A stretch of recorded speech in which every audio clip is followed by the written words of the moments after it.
Hi everyone, welcome to the Community Classroom. This is Dr. Tracey McCarthy, psychologist, attorney, and educator, and we are continuing with the response discussions, and our focus for this part of the discussion is on the issue of self-love.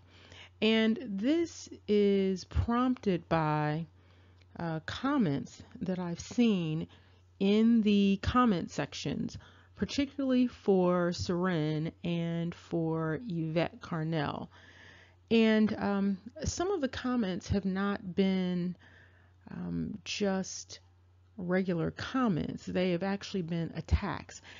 And the interesting thing about the attacks is that there is a push to present the idea that any assertion of self-love or any assertion of the need to form healthy boundaries, healthy ethnic boundaries, healthy collective boundaries, that is somehow seen as selfish, and it's seen as something that's just crazy and just ridiculous and non-inclusive and xenophobic, and there's a whole litany of things that have been said in response to this call for self-love, this collective sense of self-love.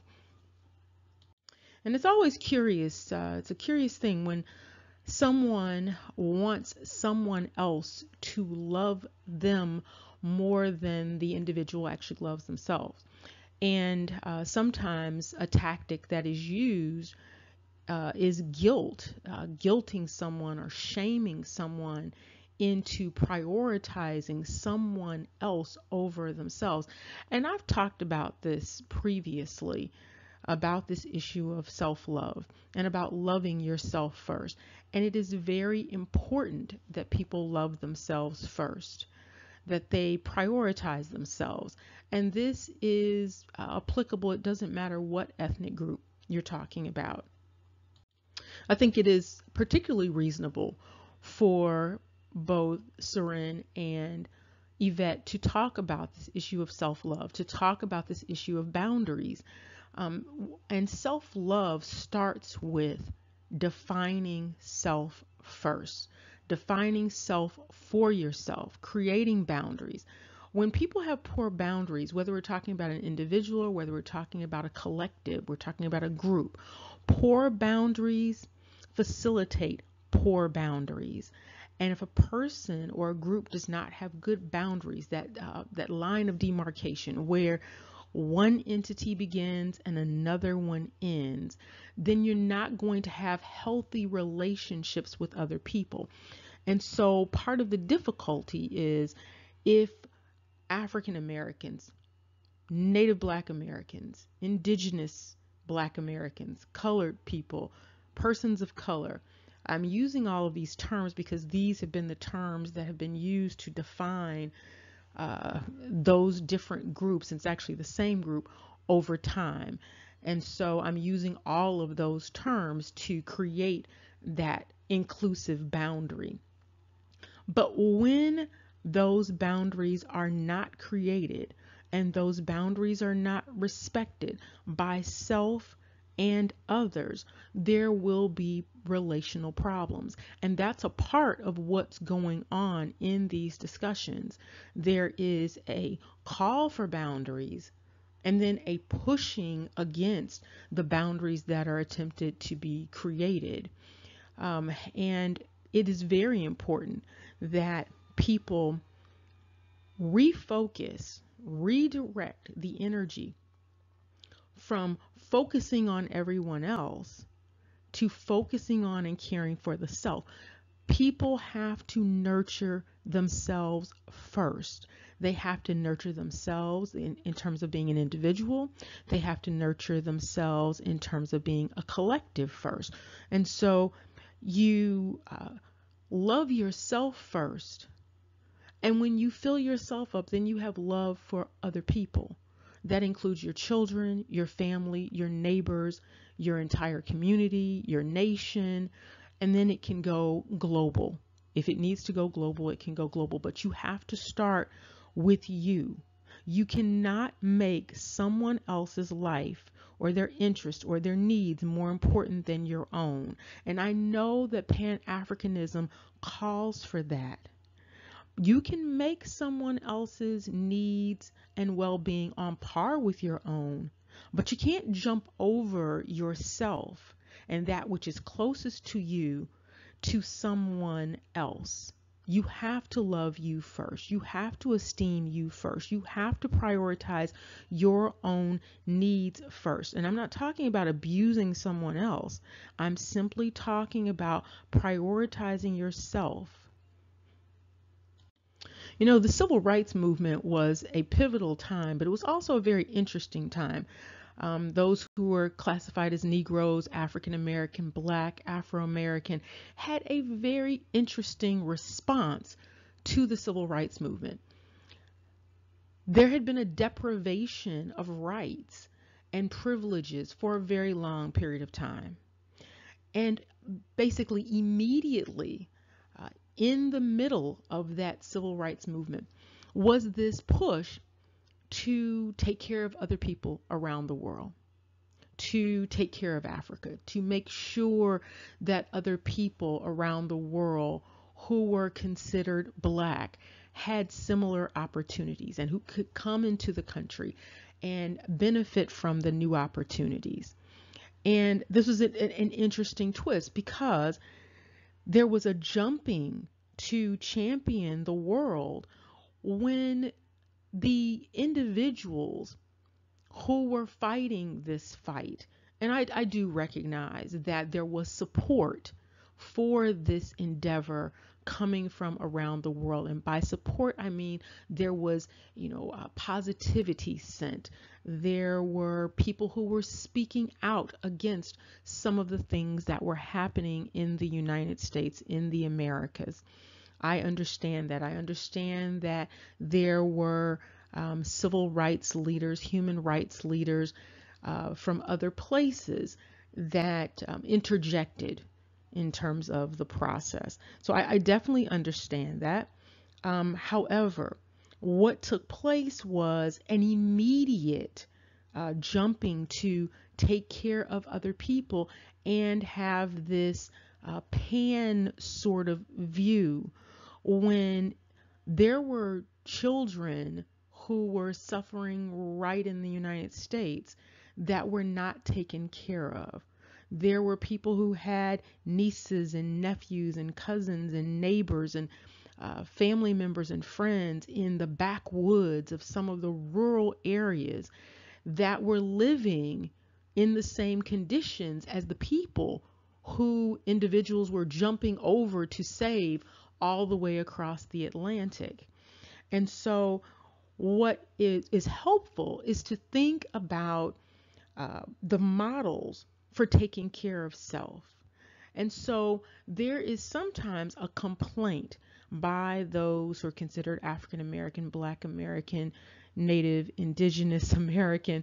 There is a complaint about what looks like extreme self-love in terms of African nationals and Caribbean nationals. It seems like, for many people that the focus is on self-love. The focus is on taking care of self first. The focus is on gaining the opportunities for self first. And this is in many ways true. And what I want to suggest is, instead of looking at that in a negative light, take that as a model for behavior. Because what you're seeing is individuals who are saying that their love of self is the most important. Their love of their families, that is the most important. And they are not able to step over their families and step over their own needs to prioritize you. There was a very interesting response to the whole America First dynamic.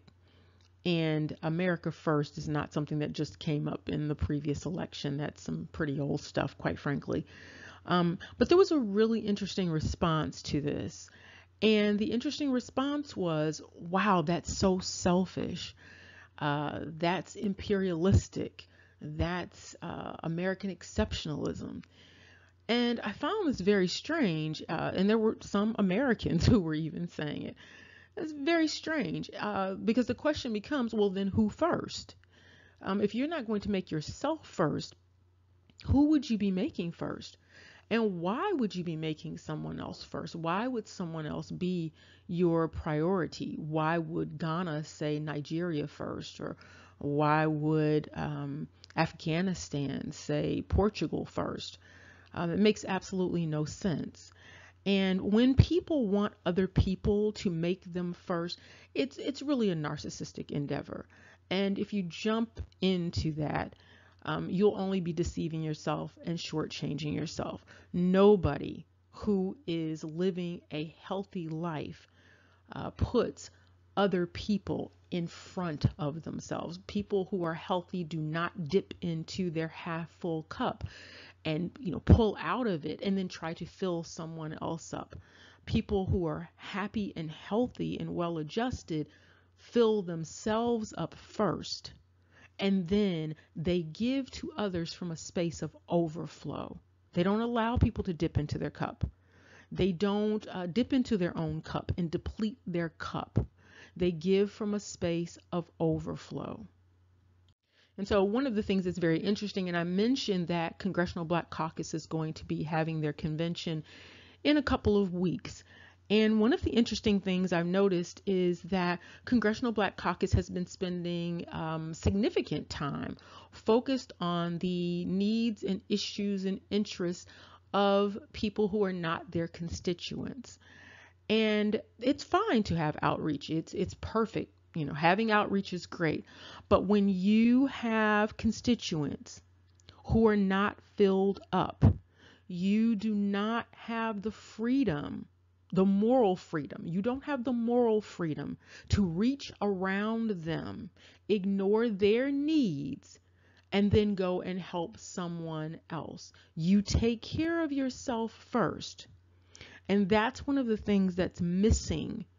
That area of self-love is missing, that political self-love, that social self-love.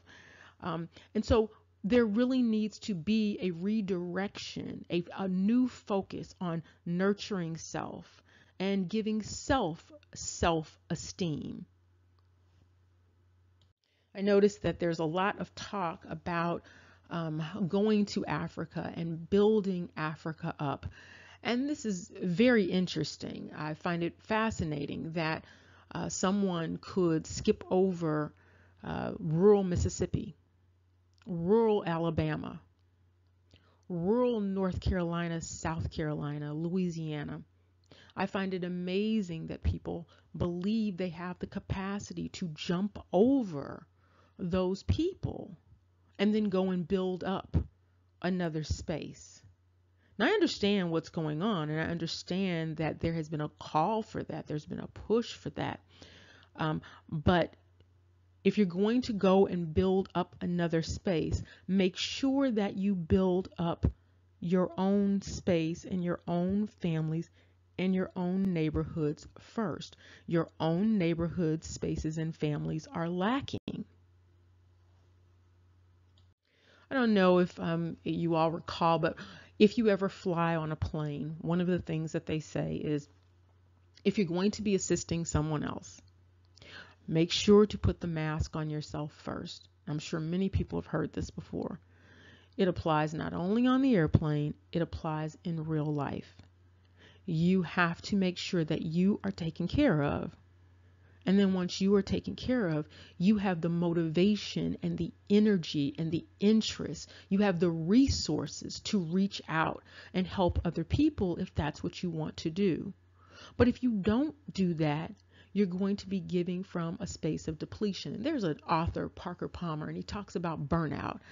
And he says that burnout is not basically trying to do too much. It's trying to do and be what you are not and what you don't have. And right now you don't have overflow. And you may be encouraged to believe that you have overflow simply because of your belonging in terms of nationality in America. However, simply belonging in America and being an American, a North American, and a United States American does not automatically translate into every single person having overflow. As a matter of fact, the opposite is what is going on. I'll give you an example, and I've used this before. If you work for a company or you have a company, your priority is going to be your company.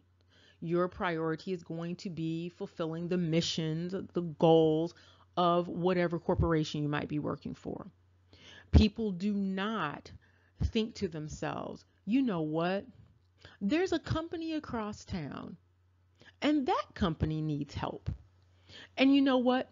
I'm not going to finish my work on my own company. I'm not going to finish my own task on my own job, my own organization. I'm literally going to go across town and try to do what's best for that corporation.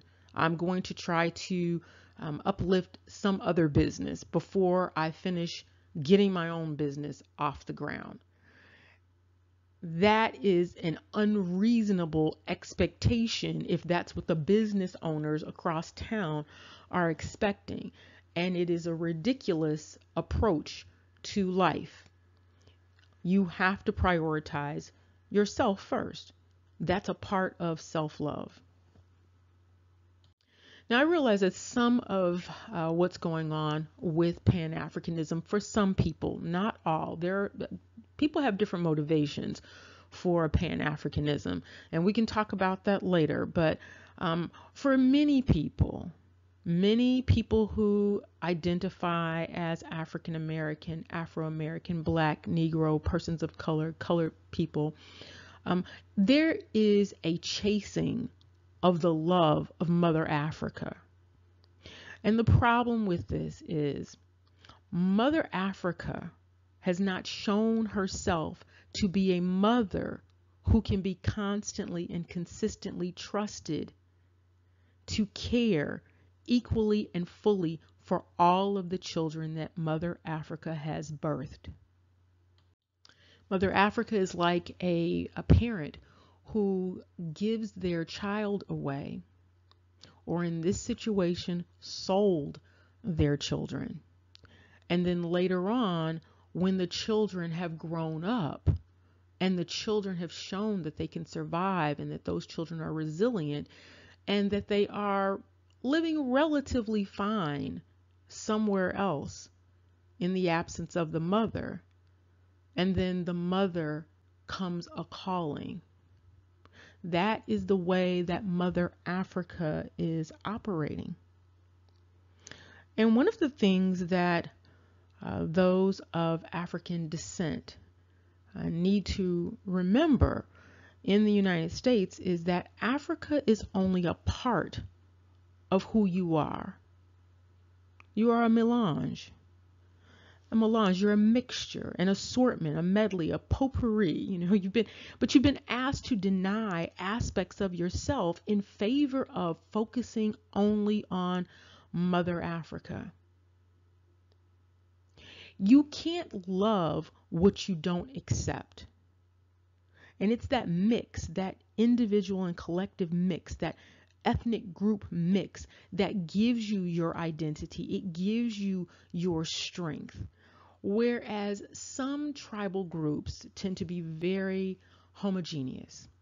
That is not your testimony. Your testimony is really one of internal diversity. And that internal diversity includes not just your African heritage, but you also have a European heritage. You also have an indigenous American heritage. You also have an island heritage that spans from the islands in the Pacific to the islands in the Atlantic. And what you've been told is that because of this rape narrative, you've been given a legacy of shame about who you are. And so that legacy of shame, that legacy of confusion, that legacy of this idea of being lost, this idea of having no identity, this idea of not knowing who you are, this idea of being cast out, this idea of being dispersed is something that you've been encouraged to embrace. And much of that may be true, and much of that is true. However, you do often know who you are, and you do often know from which you came. Most of you can trace your lineage back at least 100 years. You can trace it back pretty far. Some of you can trace it back even further. But if you don't accept all of those pieces of you, then it's impossible to love the totality of you. If you allow someone else outside of yourself to define who you are, then you're going to have a difficult time defining yourself and valuing yourself. You're going to have a difficult time prioritizing yourself. And part of what is going on is that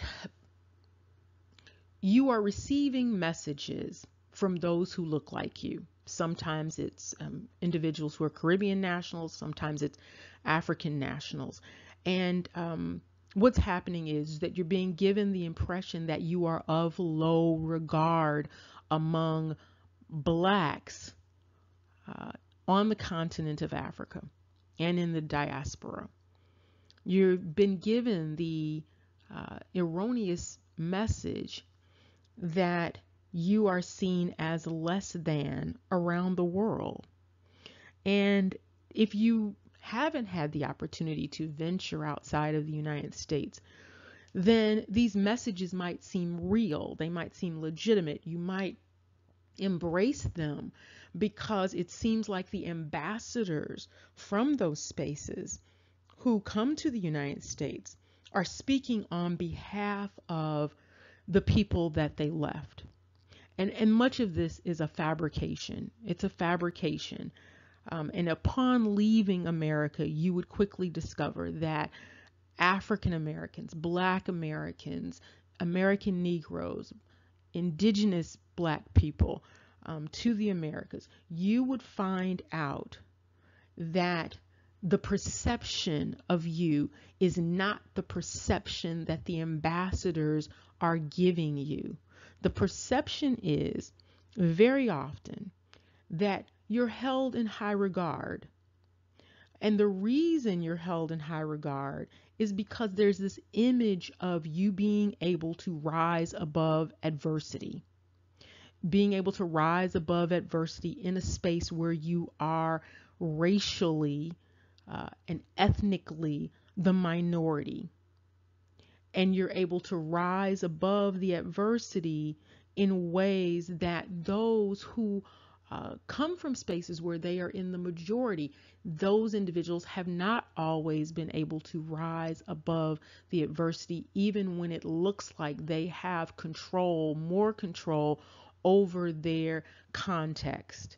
And so that simple being able to rise above is held in high regard.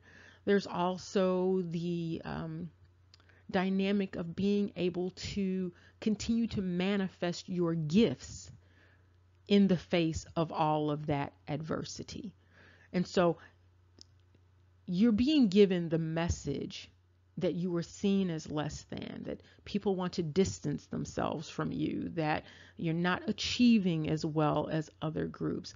And if you actually look at the statistics and you do some comparing and contrasting, you will see that in terms of the diaspora, in terms of continental Africa, you are not the group that is falling behind.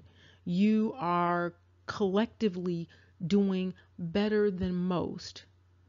And the fact that individuals want to come and be you indicates that they know that you are doing better than most. And so one of the problems that comes with that, though, is that you're viewed as lucky.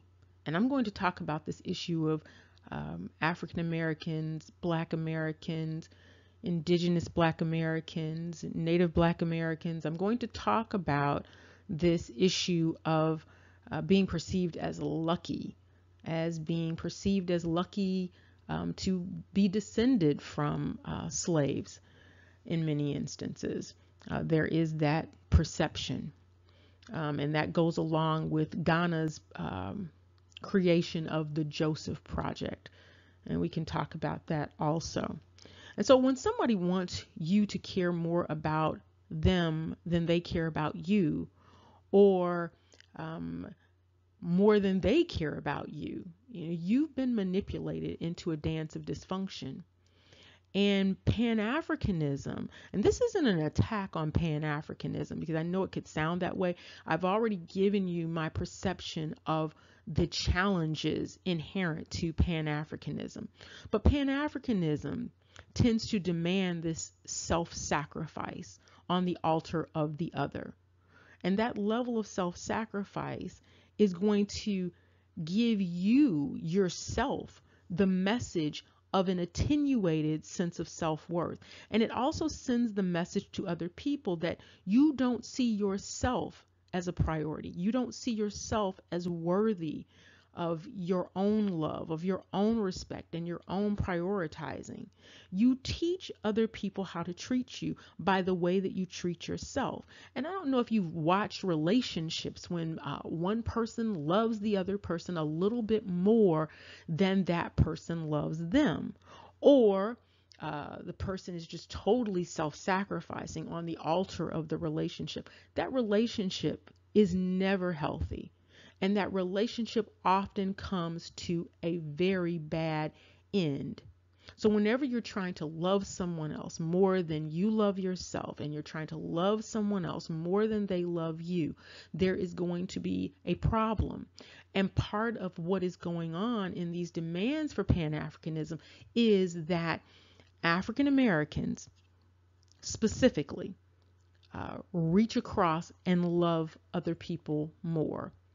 And so there is the message that you are not worthy. You don't see yourself as worthy.